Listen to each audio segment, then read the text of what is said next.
ಶಕುನಿಯ ಹೃದಯದಲ್ಲಿ ಆಂದೋಲನ ಎಬ್ಬಿಸಿರುವ ಸೇಡಿನ ಮನೋಭಾವವನ್ನರಿತೂ ಸಹ ಹೆಜ್ಜೆ ಹೆಜ್ಜೆಗೂ ಎಚ್ಚರಿಕೆ ನೀಡುತ್ತಿರುವ ಪಿತೃನ ಪ್ರೇತಾತ್ಮವೇ, ನಿನ್ನ ಸುಧಶ್ರೇಷ್ಠನಾದ ಶಕುನಿಯು ಪಿತೃವಾಕ್ಯ ಪರಿಪಾಲನೆ ಮಾಡುವನೋ ಇಲ್ಲವೋ ಎಂಬ ಅನುಮಾನವಂಕುರಿಸಿತೇ ನಿನಗೆ? ಅನುಮಾನವಲ್ಲ ಕುಮಾರ, ಅನಾದರಣೆಯು ಅಸಮಾನ ಸಾಹಸಿಯ ಸ್ಥಿರ ಚಿತ್ರವನ್ನು ವಿಚಲಿತಗೊಳಿಸಿ ವಿಮುಖನನ್ನಾಗಿಸುತ್ತದೆ. ವಿಮುಖನಾಗುವನೇ ಶಕುನಿ? ಅಷ್ಟು ಕೆಚ್ಚದೆಯೇ ಆ ಕಾಲಪುರುಷನಿಗೆ? ಹೇ ಕಾಲಪುರುಷ, ಕಾಲಾಂತಕ! ಶಕುನಿಯ ತಾಳ್ಮೆಯೇ ಕುರುಕುಲಾಂತ್ಯದ ಮುನ್ಸೂಚನೆ ಎಂದರಿಯಾ ನೀನು?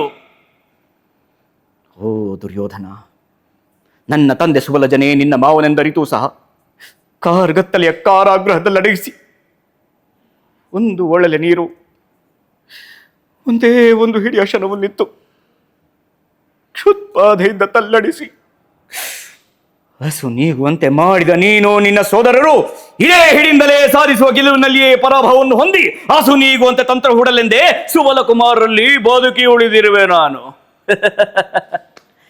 ಕುರುವಂಶ ಸಾರ್ವಭೌಮ ರಾಜರವಿ ಸುಯೋಧನ, ನನ್ನ ತಂದೆಯ ಬೆನ್ನಿನ ಮೂಳೆಗಳ ಈ ದಾಳಗಳಿಂದಲೇ ನಿನ್ನನ್ನು, ನಿನ್ನ ವಂಶವನ್ನು, ನಿನ್ನ ವಂಶದ ಕುಡಿಯೂ ಉಳಿಯದಂತೆ ಕಾಲನರ ಮನೆಗೆ ಸೇರಿಸುವವರೆಗೆ ಈ ಶಕುನಿಗೆ ಶಾಂತಿಯೂ ಇಲ್ಲ, ಸಮಾಧಾನವೂ ಇಲ್ಲ.